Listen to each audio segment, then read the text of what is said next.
The best of Money Matters. The Big Story.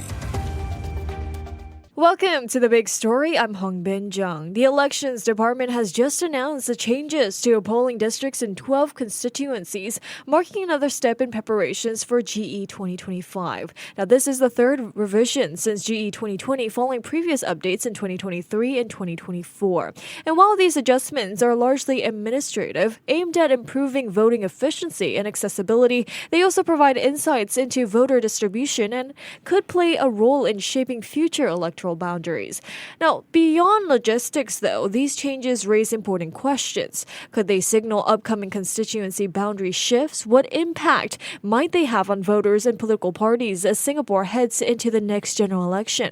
Well, to help us unpack these issues, joining us today is Associate Professor Eugene Tan from the Singapore Management University School of Law. Hi, Professor. Welcome to the show. Always a pleasure, Hongbin. Thank you for having me. Thank you so much for joining us. Professor, from your perspective here, how significant are these changes in the lead up to GE 2025? And what do they tell us about the electoral landscape in Singapore right now? Well, these changes should really be looked at as routine administrative changes, right? So they are, as you mentioned, right at the top of the story, to ensure voting is efficient, accessible, and smooth. But of course, these changes to the polling districts, does give us a sense, of the population movements in Singapore. For example, if we have in a particular polling district, more polling stations, it does give us indication, that particular area, could have seen more people moving into that particular area. So I think, it does give us a very broad indicator of where the changes are in terms of population, but in terms of, the more important question, right, particularly for the political parties as well as prospective election candidates, they don't tell us exactly how electoral boundaries, could be adjusted. I see. Well, polling districts updates happen regularly with previous adjustments made in 2023 and 2024. How do these latest changes compare with past updates? Are there any notable trends in how polling districts are evolving? Well, I think when you look at the changes, I don't think they are anything out of the ordinary. And if we look at it, that the possibility that there will be, more polling stations, again, that shouldn't surprise us. So if you look at the last elections that we have, and here I'm referring to the presidential election of 2023, there were about close to 1,300 polling stations, right? And that was an increase of about 15% from the 2020 general election. Now, so this increase in the number of polling stations enabled, the average number of voters allocated to each polling station to be reduced from 2,400 to about 2,150, right? So about a 10%, reduction. So I think, in terms of the notable trends, right, I think they do point that, to the northeast and the western half of the island, there are significant, at least relatively speaking, population changes. And that shouldn't surprise us, right? So we're looking at the new towns of Bidadari, for example, in the east, Hong Kong North in the west because of the Tengah new housing estate. And in Punggol, right, there's still a lot of housing developments, that is still going on. I think they do tell us about how people are moving around, but again, right, they still don't quite tell us how boundaries will be redrawn. I see. Well, observers have pointed out that polling district adjustments are largely administrative, aimed at, improving voting efficiency. Yet some might wonder if they, hint at upcoming constituency boundary changes. What should we make of these adjustments, though, Professor? Should voters see them as a prelude to larger electoral shifts, or are they more routine in nature? Well, I think they are both routine because, this is all part of the process of trying to make, voting efficient, Singapore style. But I think they do, in a way, tell us, where electoral boundaries adjustments could be made. It's just that we don't know how the boundary adjustments would be made. I think, based on this information, right, that ELD has put out, this information will obviously, be made available to the Electoral Boundaries Review Committee. Right, so they would know, for example, in this particular polling district, how many voters, there are, And so, if they're trying to redraw the boundaries, and for example, if they think that a 5-member GRC, should have X number of voters, then they will use, this information of the number of voters in each polling district, to help them, determine, how the boundaries could potentially, be redrawn. So I think this is information, which is routine, but this information is really also forms a backdrop, to the various considerations, that the EBRC, will have to take into account, and this information that will help them redraw or adjust electoral boundaries. I see. Well, another interesting observation here is that while most constituencies with growing voter numbers saw more polling districts, alternate GRC actually had fewer voters but gained 3 new polling districts. What could have caused this? Yes. So my own suspicion, is that this really has to do with trying to make voting more efficient, based on feedback from the presidential one in 2023 or the general election in 2020.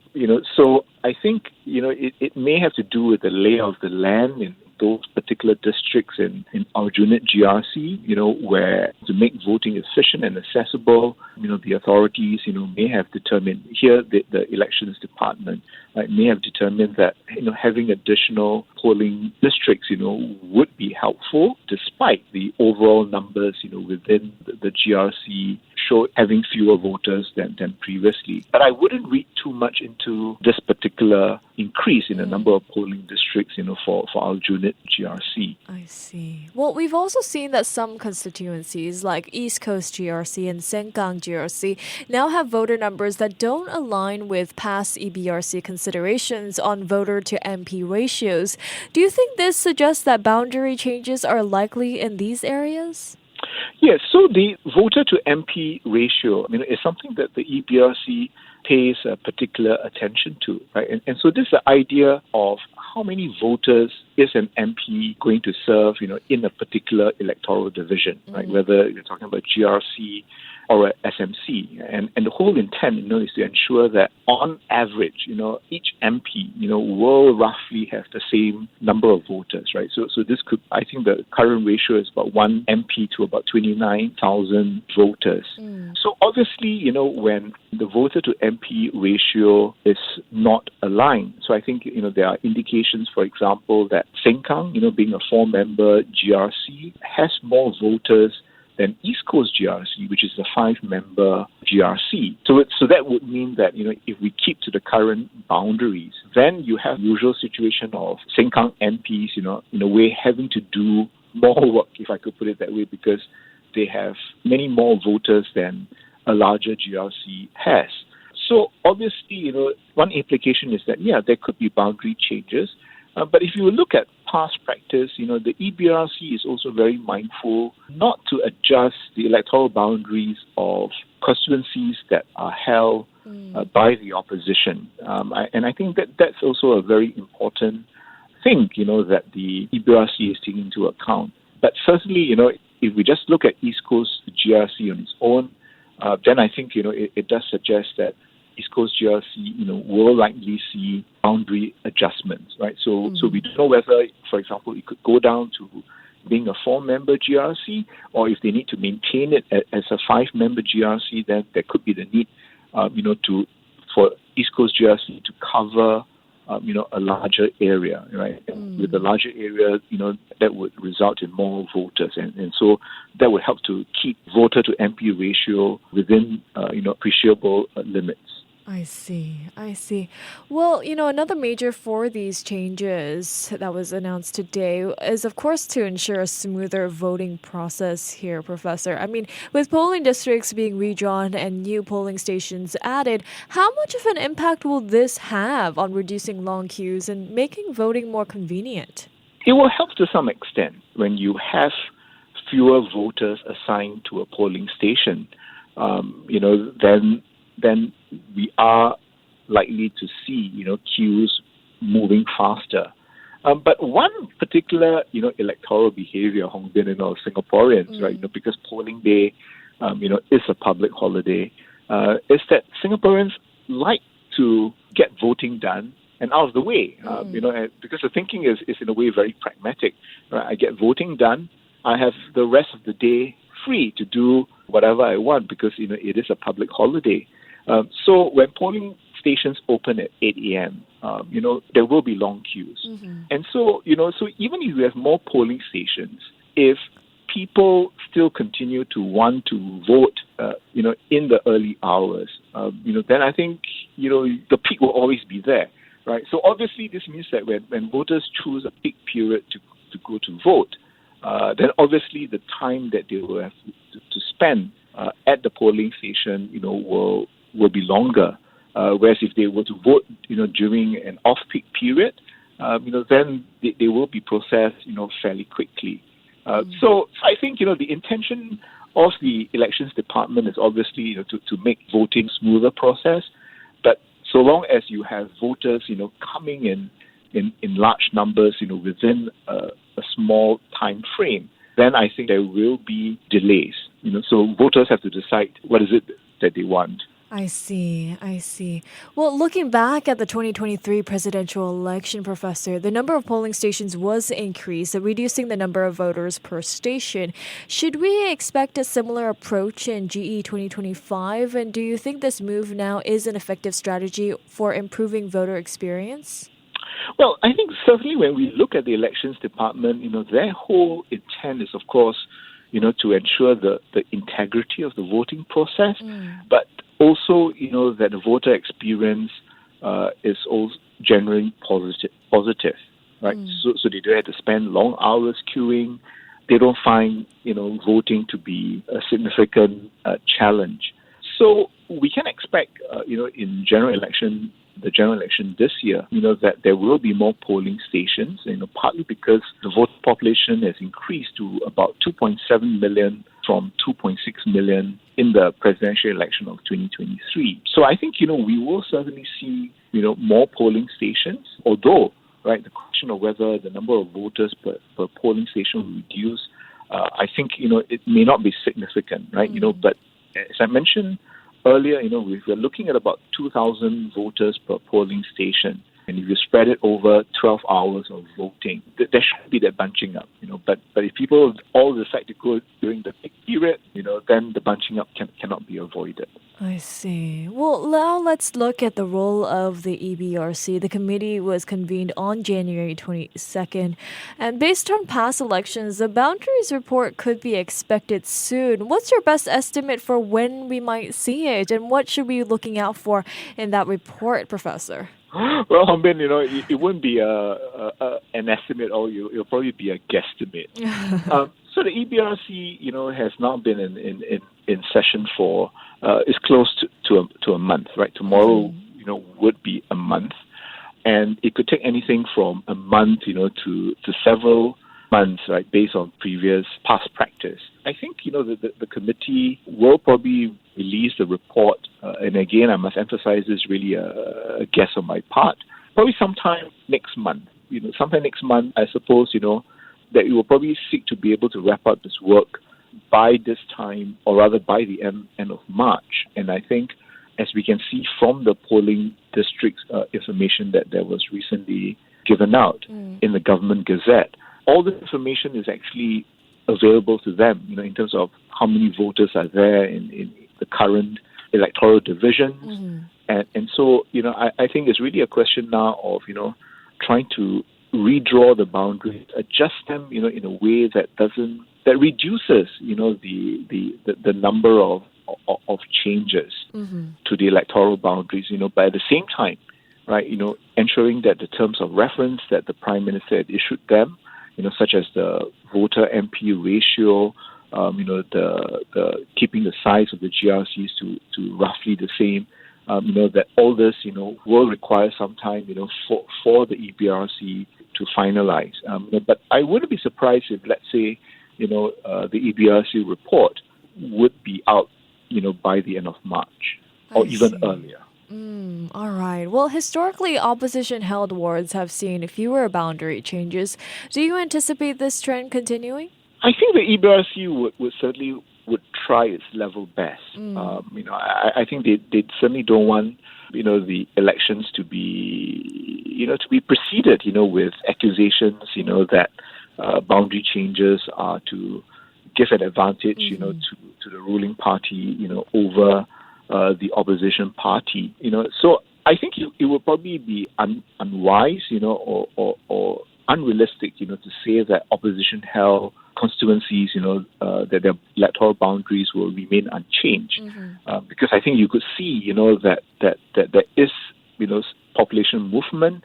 For example, Sengkang GRC has a voter population that is larger than East Coast GRC, which is a 5-member GRC. Sengkang is a 4-member GRC. So I think there will be adjustments, right? And I think that the EBRC to avoid any situation of unfair advantage given to one party over another. In this case, to the ruling party, I think they will try to keep the boundary changes in opposition-held wards, to a minimum.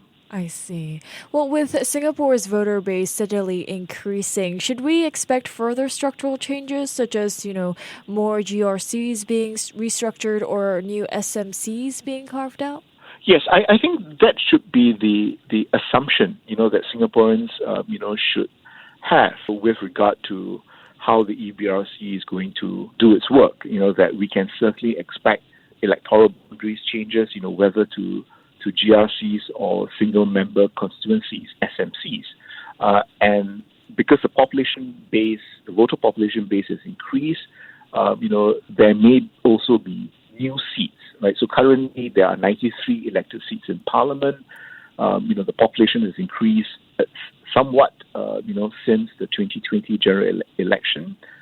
So we now have about 2.7 million voters. And so I think, we can expect, SMCs, new SMCs to be created, anything from the region of 1 to 3, and perhaps even new GRCs, So I think, we should expect electoral boundaries changes, to take place, right? Because population changes, population size increase. And so I think if we have that expectation in mind, then I think the focus will then shift, to how the boundary changes are being made. I see. And lastly, before we let you go here, Professor, what should voters take away from these polling district changes? For now, nothing much, other than the fact that, we have in certain parts of Singapore a fairly significant, relatively speaking, voter population increases. And so we can expect, boundaries changes, but these polling district changes, really don't tell us much at all. They are really the sort of nuts and bolts, that the Electoral Boundaries Review Committee, will have to work with, as they decide, how to redraw the boundaries. So I think, their focus should still, remain on the EBRC report, which I think, we can expect, to be released, anything within the next 4 to 8 weeks. I see. Well, thank you so much, Professor, for joining me today. Always a pleasure. Thank you. That was Associate Professor Eugene Tan from the Singapore Management University School of Law. This has been The Big Story with me, Hongbin Jeong.